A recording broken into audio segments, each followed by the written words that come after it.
Hello, ladies. It's lovely to see you again. We have met both in Aberdeen and at a previous CLL conference in Newcastle, which seems an age ago now. But It does. it's lovely to talk to you today.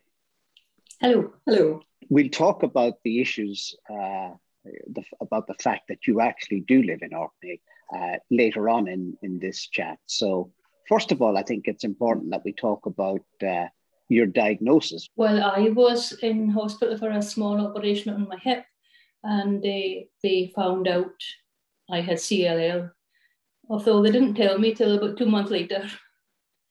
Right. But I didn't have any symptoms whatsoever. And have you had treatment? Yes, I started treatment.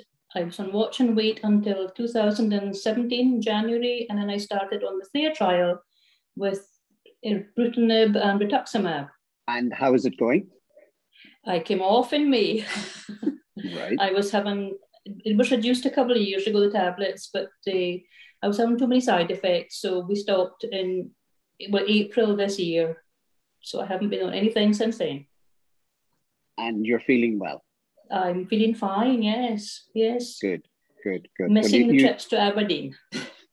And yourself, Margaret? Right, I was only diagnosed in 2016, just following routine blood tests because I had swollen joints. And I was on watch and wait and really didn't have any symptoms. But then in 2017, I became very ill and I ended up in the hospital here. And then I was flown by air ambulance to Aberdeen and diagnosed with autoimmune hemolytic anemia.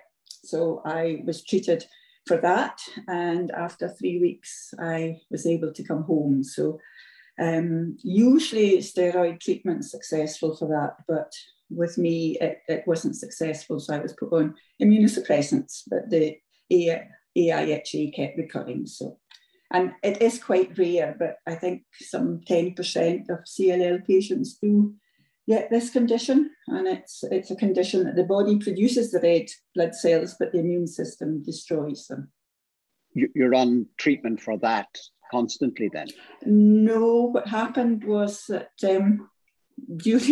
at the very beginning of lockdown, my hemoglobin started to go down, so I ended up in the hospital here. And then because of lockdown and because of the problem with the planes, and they were worried about getting blood up to me, they said I had to go to Aberdeen. And this was at the very beginning of COVID. And at that time, we didn't have any cases here. And I really was not happy about going to Aberdeen, but it worked out fine. So I went to Aberdeen, and there it was decided that I would go on to ibrutinib. So that's what I'm on now, and it's working fine. So I'm not on anything else at all. So that's good. At this stage, it's a good idea to show the graphic of the fact to familiarize people who may not be entirely sure of where the Orkney Islands lie in relation to the mainland. You can see that the ferry time, if you were to take a ferry, let's say from Stromness to Scrabster, takes about 90 minutes, and then there's about a 4.5-hour car journey. And of course, that's a challenge in wintertime. Whereas the flight from Kirkwall to Aberdeen is about 55 minutes, I believe, or thereabouts. And in relation to that, the flight time from Aberdeen to London is 1 hour and 15, and a flight time from Aberdeen to Norway is again about 55 minutes. So I think it gives a really neat perspective on the challenges that you face. Orkney Islands are about 70 islands, and about 20 of them are inhabited, I believe. Is that correct? That sounds about right. Yeah, okay. So you're living on an island, and will have access to GP, health centre services and hospital services. So could you describe those to us, please? Well, I think they're actually very good. And we have a beautiful brand new hospital here. I think we're well catered for. And there's 2 GP surgeries in Kirkwall. So I think that, because we live in the main town, I think it's really very good. I think if you were on one of the islands, it's maybe not quite so good, but that's understandable, really. If you need to come to Aberdeen, which is the main hospital for the Grampian Health region, How do you do that? Because you mentioned air ambulance in the earlier part. And that's really only if it's an emergency. So that, yes, I have had to go twice by air ambulance. So, but usually if you have an appointment at the ARI, you would just go on the plane. So you're up at 5:30 in the morning to catch the first flight. That's if there's no fog, which usually delays us quite a bit.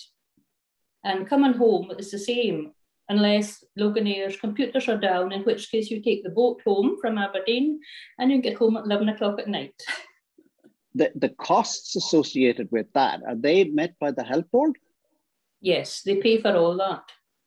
Okay. And once you get to Aberdeen Airport, is there a shuttle service then put on? There's a minibus. There's a firm that's paid with a minibus and picks up all the Orkney and Shetland people and takes you to the hospital and collects you then when you finish, take you back. And have you ever been in a situation where logistically you just couldn't get back? I have family in Stonehaven, so I'm fine. Right. Failing that, there's always Clan, and we have stayed there before, which is lovely. Just to explain, Clan is a separate charity based in Aberdeen. It's an acronym for Cancer Link Aberdeen and North.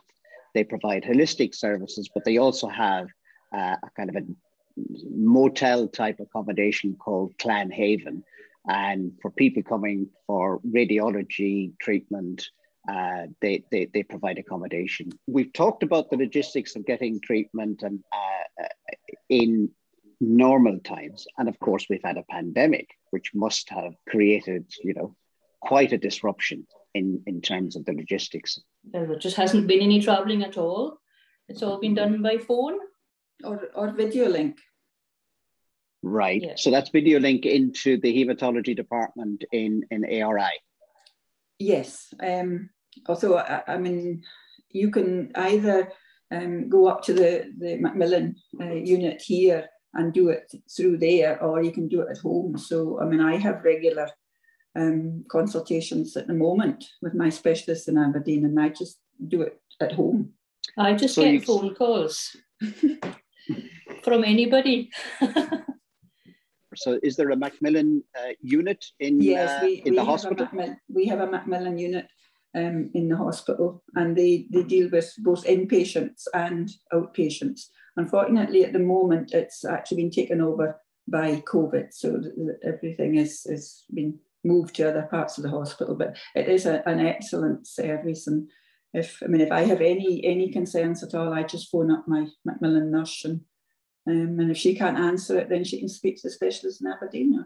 So a lot has changed during the pandemic insofar as you haven't been coming down to Aberdeen only by necessity. And as we've come out, I presume I know Orkney was vaccinated very early on in the vaccination campaign, so you're all vaccinated. People are beginning to travel again to the islands. Are you confident about travelling? I was away in Aberdeen and York a couple of weeks ago, so I'm very happy. Yeah. And I was down in May at the hospital. They did a bone marrow biopsy, so I was down there, and it was absolutely empty. Yeah. Not like the usual. Is there anything else that you'd like to add with regard to the particular circumstances of your story? I'm very happy with the support that I've received right from when I was diagnosed. Yes. I think it will be nice to get back to face-to-face seeing the haematologist again. I have missed that, really, I think. Well, Karen and Margaret, it's been lovely speaking to you today, and we really appreciate the time you've taken, and I'm sure everybody listening would be fascinated with the aspects of living in Orkney that you've told us about. Thank you. Thank you.